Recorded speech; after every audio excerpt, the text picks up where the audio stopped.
right, thanks, Chris. Well, are you looking to plant some shrubs in your yard that also have some delicious fruit attached to it? Okay, we've got some for you. I want to bring in Miss Buna. She is with Basil and Rose. Hi, Buna. How are you? I'm great. How are you? Good. You tend to like to come in and show us things that we can eat. You know, we can plant and eat. We're okay with that. So, talk to us just about this time of year and what we should be planting.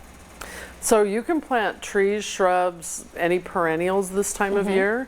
Sometimes it's harder to find them because the stock is a little bit low, but sometimes you can get discounts.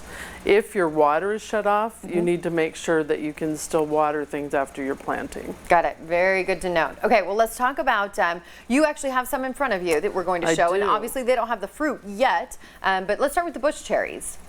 So this is a bush cherry this time of year. I just cut this out of my yard just today. It gets nice fall color. They get about 3 to 4 feet tall. There it is. There's varieties that are either like a sour cherry or sweet, just depending what you want. Beautiful flowers in the spring, and then the fruit's ready in about August. I've never had cherry fruit fly in these cherries before, so that's another bonus. So Buna, I'm actually surprised to say this, but I've never had a sour cherry that was fresh. I've had them dried, but I've never had a fresh one. And I actually prefer sour cherries. Do you? Okay. But it's just, you know, individual taste. But again, the bush cherry, you can get a sour one or you can get sweet ones. Just or get both. what you like. Why not? And you actually have some sour cherry jam at your garden, right? Well, at Basil and Rose, I have sour cherry jam and sour cherry dark chocolate sauce. Okay. Well, we'll come in and see you. That sounds delicious. Let's talk about the next one, a serviceberry. So the serviceberry is actually a native Utah shrub or tree. It can be a small tree. And this is, again, I just got this out of my yard this morning. And then it has this nice white flower in the spring. And then the fruit's usually available about June.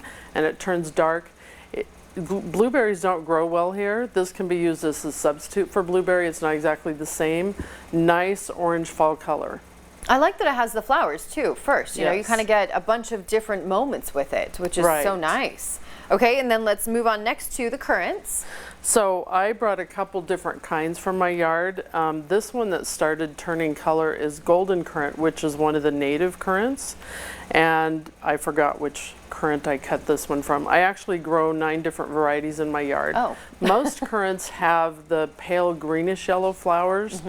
And the fruit can be red, white, black, or orange. The golden currant actually has yellow flowers. So that adds more color to your landscape. The shrubs get anywhere from 3 to 6 feet tall depending on the variety. Most of them taste good right off the shrub, or you could make jam or juice. Okay. Now, there's a couple others that you mentioned, gooseberries, honeyberries, and aronia that are also good.